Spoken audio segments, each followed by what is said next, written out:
Hi dear students, plus 1 ഫിസിക്സിൻ്റെ 14 ചാപ്റ്ററുകളിലെയും theory part നമ്മൾ ക്വിക്കായി റിവൈസ് ചെയ്തു. ഇനി അതിനുശേഷം ഓരോ ചാപ്റ്ററിലെയും വളരെ പ്രധാനപ്പെട്ട 10 ക്വസ്റ്റ്യൻസ് വീതം നമ്മൾ നോക്കാൻ പോവുകയാണ്. നമ്മുടെ അൾട്ടിമേറ്റ് ക്വസ്റ്റ്യൻ ബാങ്കിൽ നിന്ന് തിരഞ്ഞെടുത്ത വളരെ പ്രധാനപ്പെട്ട 10 ചോദ്യങ്ങൾ. ഈ 10 ചോദ്യങ്ങൾ ഡിസ്കസ് ചെയ്യുന്ന സമയത്ത് അതോടനുബന്ധിച്ച് പറയേണ്ട മറ്റു പോയിന്റുകളും കൂട്ടത്തിൽ ചേർത്തി പറയാം. നോക്കാം നമുക്ക്. First question, units and measurements എന്നുള്ള ഒന്നാമത്തെ ചാപ്റ്ററിൽ നിന്ന്. ഒന്നാമത്തെ question, light year is a unit of. നിങ്ങൾക്കറിയാം, ഫണ്ടമെൻ്റൽ ക്വാണ്ടിറ്റികൾ നമ്മൾ ധാരാളം 7 ഫണ്ടമെൻ്റൽ ക്വാണ്ടിറ്റികൾ SI സിസ്റ്റത്തിൽ പഠിച്ചിട്ടുണ്ട്. അതിലൊരു ഫണ്ടമെൻ്റൽ ക്വാണ്ടിറ്റിയായ ലെങ്ത് മെഷർ ചെയ്യുന്ന വ്യത്യസ്ത യൂണിറ്റുകളിൽപ്പെട്ട ഒന്നാണ്. വലിയ ഡിസ്റ്റൻസ് മെഷർ ചെയ്യുന്ന, വലിയ ലെങ്ത് മെഷർ ചെയ്യുന്ന ലൈറ്റ് ഇയർ, ആസ്ട്രോണമിക്കൽ യൂണിറ്റ് എന്നിവ. So light year is a unit of length. Okay, year, leap year എന്നതെല്ലാം ടൈമിൻ്റെ യൂണിറ്റ് ആണ്. പക്ഷേ ലൈറ്റ് ഇയർ എന്നത് ലെങ്ത്തിൻ്റെ അല്ലെങ്കിൽ ഡിസ്റ്റൻസിൻ്റെ യൂണിറ്റ് ആണ്. നെക്സ്റ്റ് ക്വസ്റ്റ്യൻ നോക്കാം. Pick out the fundamental unit from the following. ഇങ്ങനെ ക്വസ്റ്റ്യൻസ് എക്സാമിന് വരാറുണ്ട്. ധാരാളം ഫിസിക്കൽ ക്വാണ്ടിറ്റികളുടെ യൂണിറ്റുകൾ തന്ന് അതിൽ ഫണ്ടമെൻ്റൽ യൂണിറ്റ് ഏത്, അല്ലെങ്കിൽ ഫണ്ടമെൻ്റൽ ക്വാണ്ടിറ്റി ഏത്, ഇങ്ങനെ സെലക്ട് ചെയ്യാൻ പറയും. സിമ്പിൾ ക്വസ്റ്റ്യൻ, നമുക്കറിയാം. Second, metre per second, newton, joule. Second എന്നത് ടൈം എന്ന ഫണ്ടമെൻ്റൽ ക്വാണ്ടിറ്റിയുടെ യൂണിറ്റ് ആണ്. So second is the fundamental unit. Okay, then next question, what is the number of significant figures in 0.02303? Significant ഫിഗറിൻ്റെ എണ്ണം measure ചെയ്യാൻ സിമ്പിളായിട്ടുള്ള 2 rules നമ്മൾ പഠിച്ചിട്ടുണ്ട്. ആ 2 റൂൾ വെച്ച് നോക്കിക്കഴിഞ്ഞാൽ ഇതൊരു ഡെസിമൽ നമ്പറാണ്. ആ ഡെസിമൽ നമ്പറിലെ ലീഡിംഗ് 0, ഈ 0 സിഗ്നിഫിക്കൻ്റ് അല്ല, ബാക്കി എല്ലാ ഡിജിറ്റ്സും സിഗ്നിഫിക്കൻ്റ് ആണ്. So number of significant figures in this measured value is 4, 2303. ഈ 4 നമ്പറുകൾ സിഗ്നിഫിക്കൻ്റ് ആണ്. സിഗ്നിഫിക്കൻറ്റ് ഫിഗറുകളുടെ എണ്ണം 4 ആണ്. ഓക്കെ, നെക്സ്റ്റ് ക്വസ്റ്റ്യൻ നോക്കാം. സിഗ്നിഫിക്കൻറ്റ് ഫിഗറുമായി ബന്ധപ്പെട്ട് എപ്പോഴും എക്സാമിന് ചോദിക്കാറുള്ള ഒരു ടൈപ്പ് ക്വസ്റ്റ്യൻ ആണ് ഇത്. Give 4 pairs of physical quantities having same dimensions. 4 pairs എക്സാമിന് പൊതുവെ ചോദിക്കാറില്ല. ഒരു പെയറോ അതല്ലെങ്കിൽ 4 ഓപ്ഷൻ തന്നിട്ട് അതിൽ സെയിം ഡയമെൻഷൻസ് ഉള്ളതൊക്കെ ചോദിക്കാറുള്ളത്. ഓക്കെ, സെയിം ഡയമെൻഷൻസ് ഉള്ള 4 പെയറുകൾ നോക്കിയാലോ. ഏതൊക്കെ നോക്കണം? ഒന്ന്, നിങ്ങൾക്കറിയാം, സ്പീഡ്, വെലോസിറ്റി. ഒരു തവണ എക്സാമിന് ഒരു സ്കേലാർ ക്വാണ്ടിറ്റിയും വെക്ടർ ക്വാണ്ടിറ്റിയും സെയിം ഡയമെൻഷൻസ് ഉള്ളത് എഴുതാൻ ചോദിച്ചിരുന്നു. അങ്ങനെ ചോദിച്ചാലും നമുക്ക് എന്തെഴുതാം? സ്പീഡ് ആൻഡ് വെലോസിറ്റി എഴുതാം. ഓക്കെ, മറ്റ് സെയിം ഡയമെൻഷൻസ് ഉള്ള ക്വാണ്ടിറ്റികൾ, മറ്റു പെയറുകൾ നോക്കിക്കഴിഞ്ഞാൽ നമുക്കറിയാം, മൊമെൻറ്റം ആൻഡ് ഇമ്പൾസ്. മൊമെൻറ്റവും ഇമ്പൾസും സെയിം ഡയമെൻഷൻസ് ഉള്ള, സെയിം യൂണിറ്റ് ഉള്ള ഫിസിക്കൽ ക്വാണ്ടിറ്റീസിൻ്റെ എക്സാമ്പിളാണ്. അതേപോലെ തന്നെയാണ് work, kinetic energy, potential energy, torque, ഇതിനെല്ലാം സെയിം യൂണിറ്റ് ആണ്, സെയിം ഡയമെൻഷനാണ്. അതേപോലെ തന്നെയാണ് പ്രഷർ, സ്ട്രെസ്.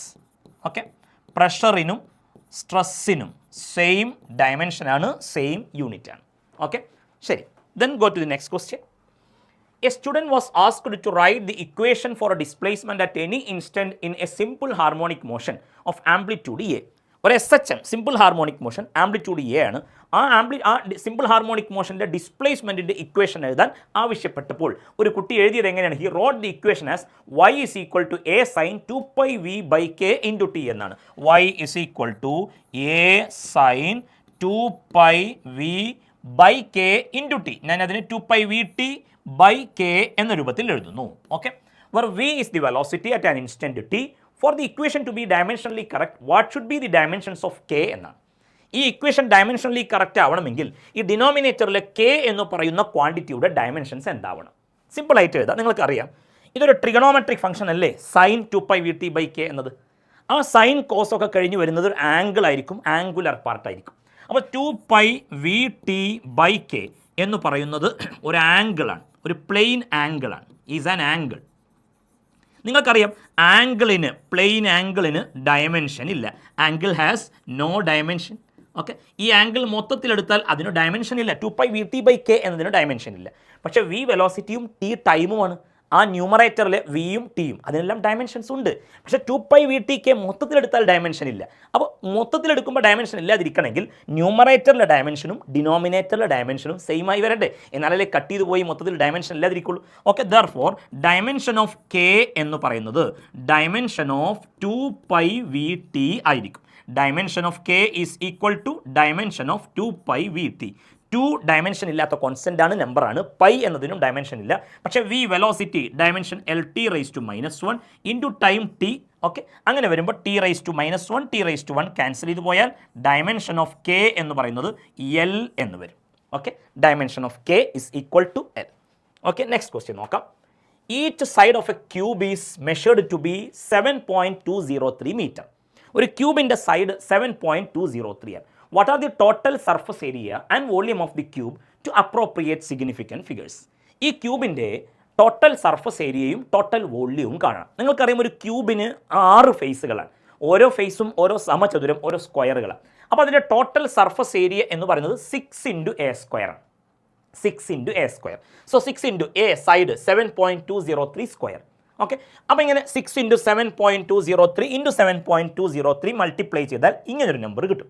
പക്ഷേ സിഗ്നിഫിക്കൻറ്റ് ഫിഗറിൻ്റെ റൂൾ അനുസരിച്ച് എഴുതുമ്പോൾ നോക്കട്ടെ, ഈ നമ്പറിലെ സിഗ്നിഫിക്കൻറ്റ് ഫിഗറുകളുടെ എണ്ണം എന്ന് പറയുന്നത് 4 അല്ലേ? ഓക്കെ, ഇതും സിഗ്നിഫിക്കൻറ്റ് ഫിഗറിൻ്റെ എണ്ണം സെയിം നമ്പറാണ്, 4 ആണ്. ഇത് പിന്നെ ഒരു കോൺസ്റ്റൻ്റ് ആണ്, ഒരു നമ്പറാണ്. അതിൻ്റെ സിഗ്നിഫിക്കൻറ്റ് ഫിഗർ മൈൻഡ് ചെയ്യരുത്. കോൺസ്റ്റൻറ്റുകളുടെ സിഗ്നിഫിക്കൻറ്റ് ഫിഗറൊക്കെ ഇൻഫിനിറ്റി എന്ന രൂപത്തിലേക്ക് എടുക്കുക. അതൊരു നമ്പർ കോൺസ്റ്റൻ്റ് ആയതുകൊണ്ട് മെഷേർഡ് വാല്യൂ അല്ല. 6 എന്നത് ആ ഫേസുകളുടെ എണ്ണത്തെ സൂചിപ്പിക്കുന്ന നമ്പറാണ്. അതിൻ്റെ സിഗ്നിഫിക്കൻറ്റ് ഫിഗർ 1 എന്ന രീതിയിൽ എടുത്തു പോകരുത്, അങ്ങനെയല്ല. മെഷേർഡ് വാല്യൂസ് നോക്കണം. അതിൻ്റെ സിഗ്നിഫിക്കൻറ്റ് ഫിഗർ 4. എന്താണ് മൾട്ടിപ്ലിക്കേഷൻ്റെയും ഡിവിഷൻ്റെയും റൂൾ? ആൻസറിൽ മിനിമം സിഗ്നിഫിക്കൻറ്റ് ഫിഗറേ പാടുള്ളൂ. മിനിമം എന്ന് പറഞ്ഞാൽ ഇവിടെ 2ലും 4 ആണ്. അപ്പോൾ ആൻസറിലും 4 സിഗ്നിഫിക്കൻറ്റ് ഫിഗേഴ്സേ വരാൻ പാടുള്ളൂ. ഇതിനകത്ത് ധാരാളം സിഗ്നിഫിക്കൻറ്റ് ഫിഗേഴ്സ് ഉണ്ട്. അപ്പോൾ സിഗ്നിഫിക്കൻറ്റ് ഫിഗർ 4 എണ്ണം വരുമ്പോൾ 1, 2, 3, 4. ഓക്കെ, അപ്പോൾ ഇവിടുന്ന് അങ്ങോട്ടുള്ളവരൊക്കെ നമ്മൾ എന്ത് ചെയ്യണം? ഡ്രോപ്പ് ചെയ്യണം. ഡ്രോപ്പ് ചെയ്യേണ്ട ഒന്നാമത്തെ ഡിജിറ്റ് 9 ആണ്. 9 എന്നത് ഗ്രേറ്റർ ദാൻ 5 ആണ്. 5നേക്കാൾ വലുതാകുമ്പോൾ ഇപ്പുറത്ത് ഒരു നമ്പർ ആഡ് ചെയ്യുക. സോ 311.3 മീറ്റർ സ്ക്വയർ എന്ന് വരും ഏരിയ. വോള്യം കാണാൻ പറഞ്ഞാലോ, volume is equal to A³ എന്നാണ്. അപ്പോൾ 7.203 ദി ഹോൾ ക്യൂബാണ്. ഹോൾ ക്യൂബ് കാണുമ്പോൾ ഇങ്ങനെ ആൻസർ കിട്ടും. പക്ഷേ 4 സിഗ്നിഫിക്കൻറ്റ് ഫിഗർ അല്ലേ പാടുള്ളൂ. അപ്പോൾ ഇതാ 3 ഡിജിറ്റ് ഇവിടെ ഉണ്ട്. 4ാമത്തെ ഈ 7 കൂടി ആകുമ്പോൾ ഇയാൾ നമ്മൾ ഡ്രോപ്പ് ചെയ്യണം. ഡ്രോപ്പ് ചെയ്യേണ്ട ഒന്നാമത്തെ ഡിജിറ്റ് 1 ആണ്. അത് ലെസ് ദാൻ 5 ആണ്. ലെസ് ദാൻ 5 ആകുമ്പോൾ റൗണ്ട് ചെയ്യുമ്പോൾ എന്ത് ചെയ്യണം? തൊട്ട് മുമ്പുള്ള ഡിജിറ്റ് അങ്ങനെ തന്നെ ഇട്ടേക്കണം. സോ 373.7 മീറ്റർ ക്യൂബ് എന്ന് വരും. സോ സിഗ്നിഫിക്കൻറ്റ് ഫിഗേഴ്സ് വെച്ചുള്ള കാൽക്കുലേഷൻ എക്സാമിന് ഈ രീതിയിലുള്ള പ്രോബ്ലമായി വന്നേക്കാം. വന്നാൽ നമുക്ക് ആൻസർ ചെയ്യാൻ സാധിക്കണം. Okay, the next question, give examples for the following. Dimensionless unitless physical quantity. യൂണിറ്റുമില്ല ഡയമെൻഷനുമില്ല അങ്ങനെയുള്ള ഫിസിക്കൽ ക്വാണ്ടിറ്റികൾ എക്സാമ്പിളാണ്. സ്ട്രെയിൻ ഒരു എക്സാമ്പിളാണ്. അതേപോലെ റിലേറ്റീവ് ഡെൻസിറ്റി ഒരു എക്സാമ്പിളാണ്. എഫിഷ്യൻസി എക്സാമ്പിളാണ്. അങ്ങനെ ധാരാളം എക്സാമ്പിൾ. യൂണിറ്റ് ഇല്ല, ഡയമെൻഷൻ ഇല്ല. Okay, then a dimensionless physical quantity but having unit. Dimension ഇല്ല പക്ഷേ യൂണിറ്റ് ഉണ്ട്. അങ്ങനെയുള്ള 2 ഫിസിക്കൽ ക്വാണ്ടിറ്റികളാണ് സപ്ലിമെൻ്ററി ക്വാണ്ടിറ്റീസ് ആയ പ്ലെയിൻ ആംഗിളും സോളിഡ് ആംഗിളും. Plane angle, solid angle, no dimension but having units. 2 physical quantities which have the same dimension. അത് നേരത്തെ 4 പെയറുകൾ പറഞ്ഞില്ലേ, speed, velocity, momentum, impulse. Okay, ധാരാളം എക്സാമ്പിളുകൾ നേരത്തെ തന്നെ പറഞ്ഞു. Okay, then go to the next question. The correctness of an equation can be checked using the principle of homogeneity.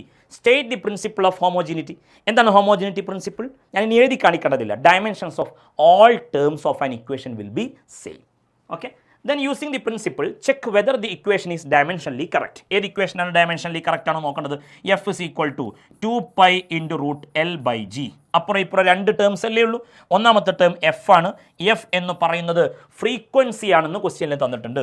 Frequency എന്ന് പറയുമ്പോൾ 1 time period ആണ്. അപ്പോൾ ഫ്രീക്വൻസിയുടെ ഡയമെൻഷൻ t⁻⁻1. ദെൻ അപ്പുറത്തുള്ള ടേം 2π √L/g ആണ്. 2π √L/g എന്ന് പറയുമ്പോൾ 2π ഡയമെൻഷൻ ഇല്ല, സ്ക്വയർ റൂട്ട് അതേപോലെ എഴുതി. Length L, G acceleration L(t⁻²2). L cut ചെയ്തു പോയാൽ t⁻² ന്യൂമറേറ്ററിലേക്ക് വരുമ്പോൾ t² ആയി. √t² എന്ന് പറയുമ്പോൾ t ആയി. 2 സൈഡും ഡയമെൻഷൻ സെയിം ആണോ? ഇവിടെ ഡയമെൻഷൻ t⁻⁻1 ആണ്, ഇവിടെ ഡയമെൻഷൻ t ആണ്. So this equation is incorrect, അതല്ലെങ്കിൽ wrong. This equation is wrong അല്ലെങ്കിൽ ഇൻകറക്റ്റ്. ഓക്കെ, then മൂന്നാമത്തെ question, velocity v of a particle depends on time t as v is equal to at² plus bt. Find the dimensions and units of a and b. v is equal to at² plus bt എന്ന് പറയുന്ന ഈ ഇക്വേഷനിൽ v വെലോസിറ്റിയാണ്, t ടൈമാണ്. അതിൽ നിന്ന് എയുടെയും ബിയുടെയും ഡയമെൻഷൻസും അതേപോലെ യൂണിറ്റ്സും കാണണം. നോക്കണം, v എന്നത് വെലോസിറ്റിയാണ്. വെലോസിറ്റിയുടെ ഡയമെൻഷൻ L(t⁻⁻1) ആണ്. അങ്ങനെയെങ്കിൽ at² അല്ലേ അടുത്ത ടേം. ആ at²ൻ്റെ ഡയമെൻഷനും എന്ത് തന്നെ വരും? L(t⁻⁻1). കാരണം എല്ലാ ടേമുകൾക്കും സെയിം ഡയമെൻഷനാണ്. ഇതിനകത്ത് എയുടെ ഡയമെൻഷൻ ഇൻറ്റു t²ൻ്റെ dimension, t² is equal to L(t⁻⁻1). So dimension of a എന്ന് പറയുന്നത് L(t⁻⁻1) divided by t². So L(t⁻⁻1) into t⁻²2 equals L(t⁻3) എന്ന് വരും. സോ എയുടെ ഡയമെൻഷൻ L(t⁻3). അപ്പോൾ അങ്ങനെയെങ്കിൽ എയുടെ യൂണിറ്റ് എന്താ വരും? എയുടെ യൂണിറ്റ് L(t⁻3) ആയതുകൊണ്ട് എയുടെ യൂണിറ്റ് വരുന്നത് L എന്ന് പറയുമ്പോൾ length unit metre, T time second, metre second (3) എന്ന് വരും. ഇതേപോലെ നമുക്ക് ബി ടിയുടെ ഡയമെൻഷൻസും കണ്ടെത്താം. ബി ടിയുടെ ഡയമെൻഷൻസ് കാണുന്ന സമയത്ത് ഡയമെൻഷൻ ഓഫ് ബി ടി എന്ന് പറയുന്നതും വെലോസിറ്റിയുടെ അതേ dimension L T raise to -1. So ബിയുടെ ഡയമെൻഷൻ ഇൻറ്റു ടൈമിൻ്റെ dimension equals L T raise to -1. So dimension of B is equal to L T raise to -1 divided by T. So L T raise to -1 ഈ ഡിനോമിനേറ്ററിലെ T ന്യൂമറേറ്ററിലേക്ക് വരുമ്പോൾ T raise to -1 L T raise to -2 എന്ന് വരും. അപ്പോൾ ബിയുടെ unit എന്ത് വരും? എൽ ലെങ്ത് ആണ്, മീറ്റർ, ടി ടൈമാണ്, second, metre second raise to -2. Okay, ശരി. ദെൻ നെക്സ്റ്റ് ക്വസ്റ്റ്യൻ നോക്കാം. P plus A by V square into V minus B is equal to R T. Ideal gas equation കേട്ടിട്ടുണ്ടാവും. Okay, അതുമായി ബന്ധപ്പെട്ട relation. P is the pressure, V is the volume, R is the universal gas constant and T is the absolute temperature. Find the dimensions of A and B. എയുടെയും ബിയുടെയും dimension കാണണം. നോക്കണം, ഈ ഇക്വേഷനകത്ത് P പ്രഷറാണ്. പ്രഷറിൻ്റെ കൂടെ A by V square add ചെയ്തു. പ്രഷറിൻ്റെ കൂടെ പ്രഷറല്ലേ ആഡ് ചെയ്യാൻ പറ്റുള്ളൂ. So A by V square എന്ന് പറയുന്നത് പ്രഷറാണ്. സോ എ ബൈ വി സ്ക്വയറിൻ്റെ ഡയമെൻഷൻ പ്രഷറിൻ്റെ അതേ ഡയമെൻഷനാണ്. പ്രഷറിൻ്റെ ഡയമെൻഷൻ നിങ്ങൾക്ക് ഉണ്ടാക്കാൻ അറിയണം. Force by area ml t raise to -2 by L square. അപ്പോൾ പ്രഷറിൻ്റെ ഡയമെൻഷൻ ഇങ്ങനെ കിട്ടും. ഓക്കെ, എ ബൈ വി സ്ക്വയറിൻ്റെ ഡയമെൻഷനാണ് ഇത്. എയുടെ ഡയമെൻഷൻ ബൈ വി വോള്യമാണ്. വോള്യത്തിൻ്റെ ഡയമെൻഷൻ എൽ ക്യൂബാണ്. അതിനെ സ്ക്വയർ ചെയ്താൽ ഇത് ആൻസർ കിട്ടും. So L cube the whole square എന്ന് പറയുമ്പോൾ എൽ റൈസ് ടു 6 എന്ന് വരും. ആ എൽ റൈസ് ടു 6 ഇങ്ങോട്ട് വരുമ്പോൾ into L raise to 6. So എയുടെ dimension L raise to 5 T raise to -2 എന്ന് വരും. ദെൻ ബിയുടെ ഡയമെൻഷൻ കണ്ടെത്തണം. ബി എന്നത് വോള്യത്തിൽ നിന്നാണ് മൈനസ് ചെയ്തിരിക്കുന്നത്. വോള്യത്തിൽ നിന്ന് വോള്യം മാത്രമല്ലേ മൈനസ് ചെയ്യാൻ കഴിയുള്ളൂ. Only quantities having same dimensions can be added or subtracted. ആ പോയിന്റ് ഓർക്കണേ. സോ ബിയുടെ ഡയമെൻഷൻ വോള്യത്തിൻ്റെ അതേ ഡയമെൻഷൻ. വോള്യത്തിൻ്റെ dimension L cube. That's all. Okay, ശരി. Go to the next question. Dimensional മെത്തേഡിൽ ഇക്വേഷൻ ഡിറൈവ് ചെയ്യാൻ ചോദിക്കുന്ന പതിവുണ്ട്.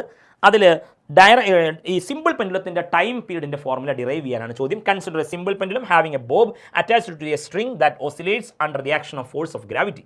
Suppose that the period of simple pendulum depends on mass of bob, length of pendulum, acceleration due to gravity. Derive the expression for time period of oscillation using dimensions.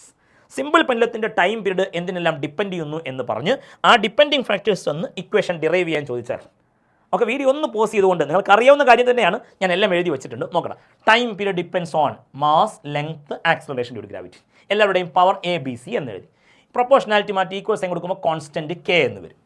രണ്ട് സൈഡും dimension എടുക്കുക. Time പീരീഡിൻ്റെ dimension T ആണ്, മാസിന് M, ലെങ്ത്തിന് L, G, acceleration L T raise to -2 whole raise to C.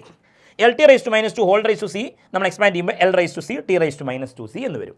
ഇപ്പോഴത്തെ time മാത്രമുള്ളത്, അപ്പോൾ മാസിൻ്റെയും ലെങ്ത്തിൻ്റെയും power 0. Okay, അങ്ങനെ വരുമ്പോൾ ഇവിടെ 2 L raise to B into L raise to C, L raise to B plus C.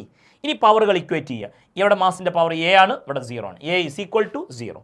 ടൈമിൻ്റെ power -2c, -2c is equal to 1 ആണ്. അപ്പോൾ C is equal to -1/2. അതേപോലെ B plus C is equal to 0, അതിൽ നിന്ന് B is equal to 1/2. അങ്ങനെ കിട്ടിക്കഴിഞ്ഞാൽ ഇക്വേഷനിൽ substitute ചെയ്യുക. ഈ സെക്കൻഡ് സ്റ്റെപ്പിൽ സബ്സ്റ്റിറ്റ്യൂട്ട് ചെയ്താൽ മാസിൻ്റെ പവർ 0, ലെങ്ത്തിൻ്റെ പവർ 1/2, ജിൻ്റെ പവർ -1/2. പവർ നെഗറ്റീവ് വരുമ്പോൾ ഡിനോമിനേറ്ററിലേക്ക് വരും. പവർ 1/2 വന്നാൽ തിയറി പാർട്ട് നമ്മൾ പറഞ്ഞു സ്ക്വയർ റൂട്ടാണ്.